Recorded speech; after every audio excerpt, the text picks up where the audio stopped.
Ferrari's weekend at the Imola Grand Prix was a roller coaster, promising results on paper with a P4 and P6 finish, but plenty of frustration bubbling beneath the surface.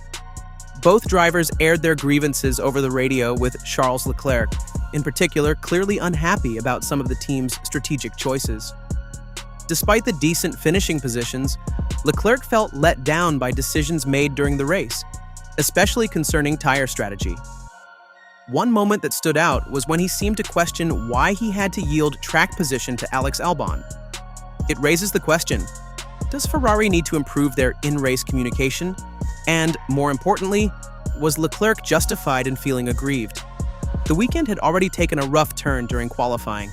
For the first time ever at Imola, both Ferrari drivers were eliminated in Q2, a surprising and disappointing result. The race itself began far more positively, with Leclerc executing a successful undercut on George Russell during the opening stint, putting him in the mix for a potential podium. But then came the virtual safety car, followed by a full safety car, both of which disrupted Ferrari's carefully laid plans. Leclerc was audibly frustrated as these race interruptions threw a wrench into his momentum. Things got more complicated in the second stint. Ferrari informed Leclerc that Lewis Hamilton ahead wouldn't be pitting, and that the team had no fresh tire sets left for Charles. With around 12 laps to go, Leclerc pushed for a switch to soft tires, believing it was still the best option.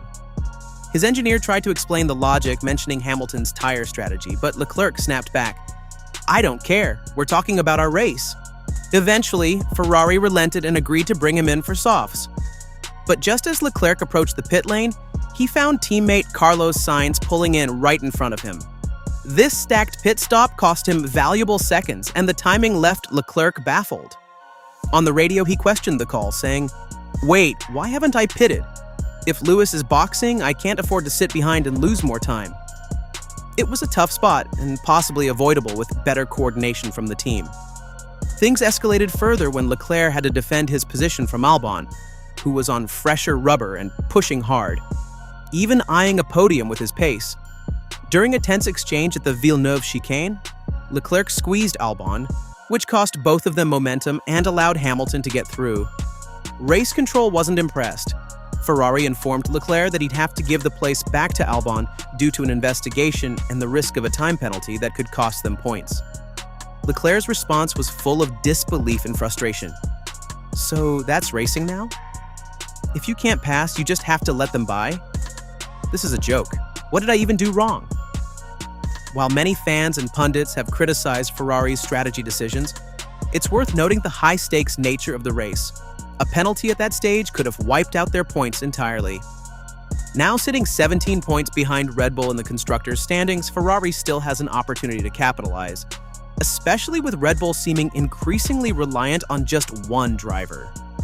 Once again, there was a noticeable contrast in emotions between Charles Leclerc and Lewis Hamilton after the Imola Grand Prix.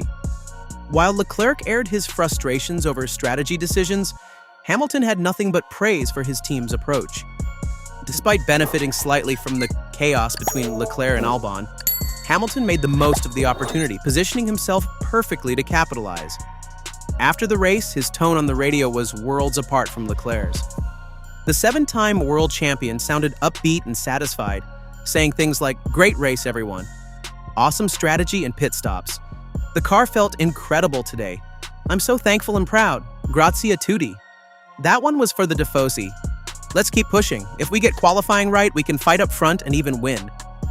His engineer even joked that his overtakes were explosive, to which Hamilton responded with a smile in his voice. "Yeah, I went all in, mate." This contrast in post-race mood highlights the growing tension, not just between teams, but possibly between drivers as well. Leclerc seemed visibly annoyed, especially knowing Hamilton felt increasingly comfortable in the car compared to him. Both drivers struggled in qualifying, and with Hamilton, for the second race in a row, failing to make it out of Q2 after Miami. But the Brit seemed more encouraged by the improvements in race pace. Ferrari, meanwhile, has come to a critical realization. Their performance on fresh tires is lacking. This shortfall is costing them dearly in qualifying sessions, and unless it's addressed by the time they hit the streets of Monaco, the narrow, overtaking, unfriendly layout could spell disaster. Leclerc didn't hold back in his post-race comments either. He was clear that things need to change now. and fast. Though the safety cars may have played against him, it's possible he avoided even worse outcomes by not switching to softs for the final stint. Still, hindsight doesn't fix the present. What can be said, though, is that Ferrari must urgently refine their race management and overall performance. If they want to contend seriously, these issues need solving now, not later, because the current version of the team, while capable of flashes of brilliance, is not yet delivering consistent competitiveness. Charles Leclerc didn't hold back after the Imola Grand Prix, reflecting on a race where, in his own words, nothing really came together. He admitted that sometimes luck simply isn't on your side, and this was one of those days. The mistimed virtual safety car and safety car periods cost him valuable opportunities, and without the right tires available during the second phase of the race, there wasn't much he could do. Still, Leclerc remained pragmatic, saying, "I've got no regrets." P6 isn't terrible considering the kind of weekend we've had, but it's far from what we're aiming for. His main concern? Qualifying performance. Despite a solid race pace, starting from the midfield continues to put Ferrari on the back foot. According to Leclerc, that's where the team must focus its efforts going forward. On the flip side, Lewis Hamilton's perspective couldn't be more different. The seven-time world champion was glowing in his post-race comments. For the first time since joining Ferrari, Hamilton felt completely at one with the SF25. He described Sunday's drive as a breakthrough, a moment of real connection with the car, something he's been chasing since his sprint race victory in China. Since then, results have been hard to come by, but Imola may have been the turning point. "There's been a lot of pressure on us as a team this year," Hamilton explained. "We've struggled with the car, and especially in qualifying, so to have a race where I could push, overtake, and really feel the car working with me, it's been a while. I think the last time I had a race like this was probably last year. But today felt special, because it happened in red." Looking ahead, all eyes now turn to Monaco, a circuit that presents an entirely different challenge. The unique layout of the street circuit punishes any weakness in car setup, and Leclerc is fully aware of the uphill task Ferrari faces.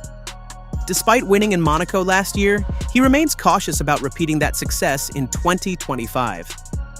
"Monaco will be tough," Leclerc said. "It's a track that highlights every flaw in your car. You have to run the car differently there than anywhere else. If we can play our cards right, maybe we'll get a strong result, but it won't be easy." One interesting wrinkle in Monaco this year? The mandatory two-stop rule, which could throw strategies into chaos. If there's one thing Ferrari has nailed this season, it's pit stops, holding the record for the fastest stop of the year with a 2.0-second service in Bahrain. That precision might just come in handy. Still, there are signs of tension behind the scenes, as both drivers increasingly follow different race strategies and express contrasting levels of confidence in the car. Fans are beginning to wonder, are Ferrari's radio communications revealing cracks under pressure? Could the divergence in approach between Leclerc and Hamilton become even more noticeable from Monaco onward? We want to hear from you.